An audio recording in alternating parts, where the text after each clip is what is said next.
Binunyag po ni Manila City Mayor Isko Moreno na may ilang personalidad na nasa likod ng pagpondo sa mga kabataang nanggulo sa kilos protesta kahapon sa Mendiola.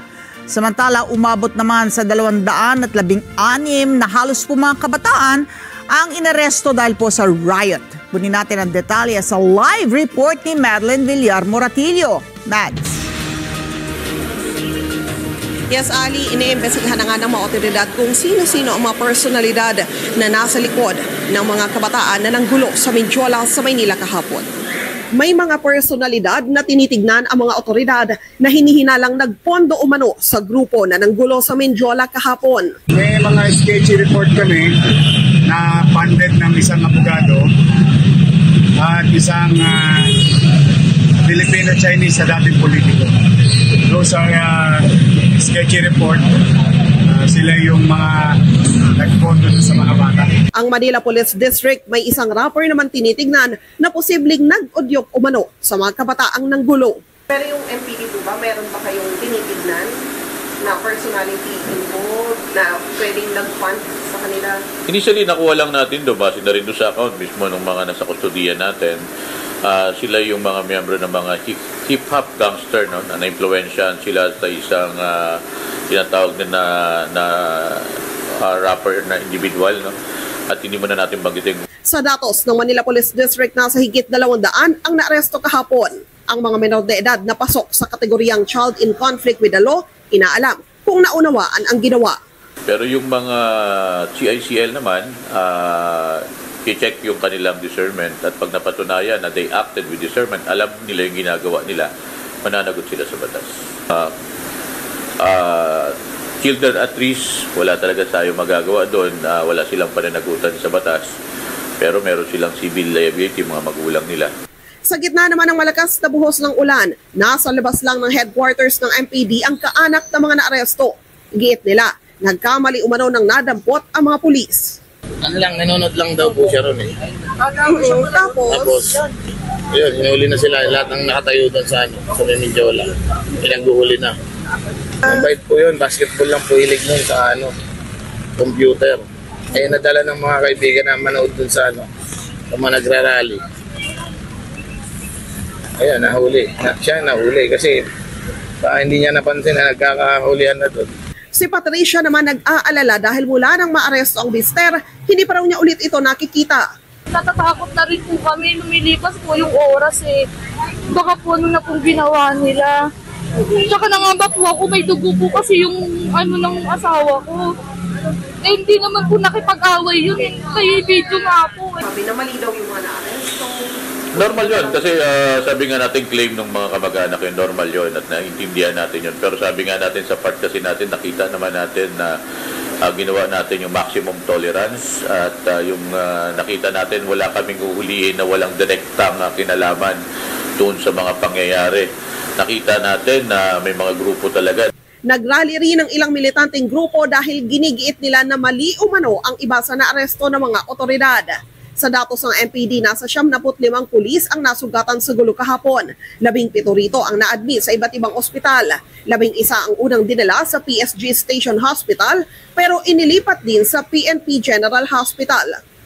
Matapos ang gulo sa Mendiola kahapon, nag-inspeksyon din si Mayor Isko sa iba't ibang lugar sa lungsod para makita ang mga pinsala.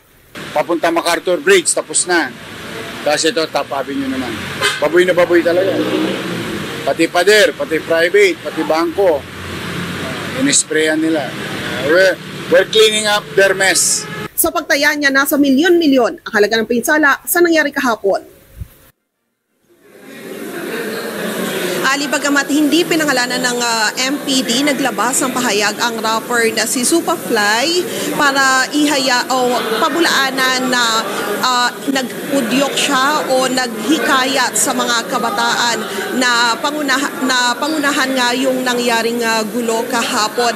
At sinasabi rin nitong rapper na ito na ang akusasyon sa kanya ay walang katotohanan dahil kung nanood daw yung mga pulis doon sa kanya naging pahayag sa Luneta kahapon, wala raw siyang ganitong naging pahayag at naging mapayapa yung kanilang ginawang paghayag ng damdamin sa Luneta kahapon at yun naman daw ay nakita ng mga otoridad na nagbantay doon sa lugar. Samantala ngayong gabi ay dito sa Manila Police District ay merong dumating na mga taga-Commission on Human Rights. Gusto raw nilang makita yung mga naaresto kahapon at tignan kung kamusta yung kanilang kalagayan at kumayos naman yung pagtrato sa kanila dito sa MPD. Balik sa inyo dyan, Ali. Bakit yung sinasabi na merong mga mali na mga dinampot at papupunta nga dyan ng Commission on Human Rights? Tukoy ba? Kasi maraming video na kumalat naman na online and I'm sure kasi meron ding CCTV ang lungsod ng Maynila. Tukoy ba kung sino-sino talaga yung mga nanggulo na yan? Ali, itinanong natin yan kanina sa tagapagsalita ng Manila Police District dahil nga marami yung nagpunta na itinatanggi na may kinalaman sila. Yung mga kaanak na nagstay rito mula pa kagabi ay sinasabi na hindi sangkot sa kaguluhan yung kanilang anak. Pero ang sinasabi nitong si Major Philip Ines, wala silang inaresto na walang kinalaman doon sa nangyaring gulo. Oo, ito yung sinasabi na funded at ito ba ay posibilidad o ito ay confirmed? At yung binanggit niya na tatlo na merong Filipino-Chinese personality, may politician, may abogado, yan ba ay confirmed? May hawak bang matibay na ebidensya na yan nga ay pinondohan, yung mga nanggulo na yan? At may balaking bang pangalanan kung sino-sino yung pinaghihinala na nagpondo dito sa mga nanggulong rioters? Ang binabanggit, Ali, ni Mayor Isko ay dalawa na isang dating politiko at isa umanong abogado.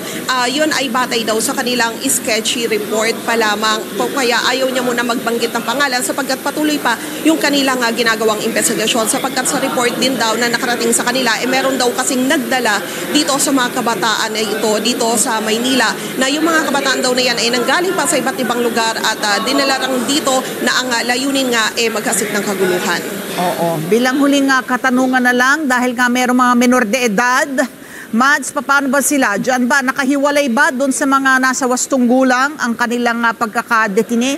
At nandiyan na ba yung mga taga-DSWD? Yes, Ali, may mga taga-DSWD na sabi ng MPD yung nakikipag-usap doon sa mga menor de edad sapagkat tinitignan daw nila kung talaga bang nalalaman ba nitong mga menor de edad na ito yung kanilang ginawa kahapon na mali at kung sila ba merong discernment talaga yung kasi may binabanggit yung MPD, kinlasify nila sa dalawang category yung mga nahuling menor de edad. Yung isa, yung child in conflict with the law na nasa 67 raw yung naaresto nila ay tinitignan nila kapag raw yun talagang alam nila yung mali na ginawa nila pwede raw silang makasama sa mga kakasuhan. At yung isa naman, yung 24 yung kanilang nakuha na children at risk, yun yung hindi lumagpas sa 15 ang edad ay yun daw ay ipapaubayan nila sa DSWD. Alright, klaro. Maraming salamat. Madeline Villar Moratillo nag-uulat live mula sa lungsod ng Maynila.